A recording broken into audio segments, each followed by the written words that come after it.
பூஜ்ஜியத்துக்குள்ளே ஒரு ராஜ்யத்தை ஆண்டு கொண்டு புரியாமலே இருப்பான் ஒருவன். அவனை புரிந்து கொண்டால் அவன்தான் இறைவன். 9 ஓட்டைக்குள்ளே ஒரு துளி காற்றை வைத்து சந்தையில் விற்றுவிட்டான் ஒருவன். அவன் தடம் தெரிந்தால் அவன்தான் இறைவன்.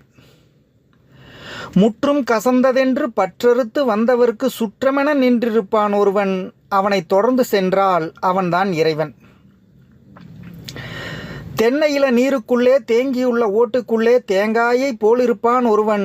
அவனை தெரிந்து கொண்டால் அவன்தான் இறைவன். வெள்ளருவிக்குள்ளிருந்து மேலிருந்து கீழ் விழுந்து உள்ளுயிரை சுத்தம் செய்வான் ஒருவன். அவனை உணர்ந்து கொண்டால் அவன்தான் இறைவன். வானவெளி பட்டணத்தில் வட்டமதி சக்கரத்தில் ஞானரதம் ஓட்டி வரும் ஒருவன்.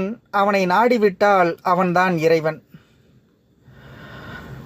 அஞ்சுமலர் காட்டுக்குள்ளே ஆசைமலர் பூத்திருந்தால் நெஞ்சமலர் நீக்கிவிடும் ஒருவன்.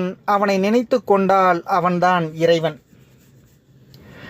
கற்றவர்க்கு கண் கொடுப்பான், அற்றவர்க்கு கை கொடுப்பான், பெற்றவரை பெற்றெடுத்த ஒருவன். அவனை பின்தொடர்ந்தால் அவன்தான் இறைவன். அஞ்சுபடும் பாடுபடும் நெஞ்சுபடும் பாடறிந்து அஞ்சுதலை நீக்கி வைப்பான் ஒருவன். அவன்தான் ஆறுதலை தந்தருளும் இறைவன். கல்லிருக்கும் தேரை கண்டு கருவிருக்கும் பிள்ளை கண்டு உள்ளிருந்து ஊட்டி வைப்பான் ஒருவன். அதை உண்டு களிப்போருக்கு அவன் இறைவன். முதலினுக்கு மேலிருப்பான், முடிவனுக்கு கீழிருப்பான், உதவிக்கு ஓடி வரும் ஒருவன். அவனை உணர்ந்து கொண்டால் அவன்தான் இறைவன். நெருப்பினுள் சூடு வைத்தான், நீரினுள் குளிர்ச்சி வைத்தான், கருப்பினுள் வெள்ளை வைத்தான் ஒருவன். உள்ளம் கனிந்து கண்டால் அவன்தான் இறைவன். உள்ளத்தில் உள்விளங்கி உள்ளுக்குள்ளே அடங்கி உண்டென்று காட்டிவிட்டான் ஒருவன்.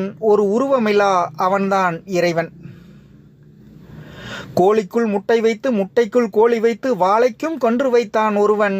அந்த ஏழையின் பெயர் உலகில் இறைவன். சின்னஞ்சிறு சக்கரத்தில் ஜீவன்களை சுற்ற வைத்து தன்மை மறந்தே இருப்பான் ஒருவன். அவனை தழுவிக்கொண்டால் அவன்தான் இறைவன்.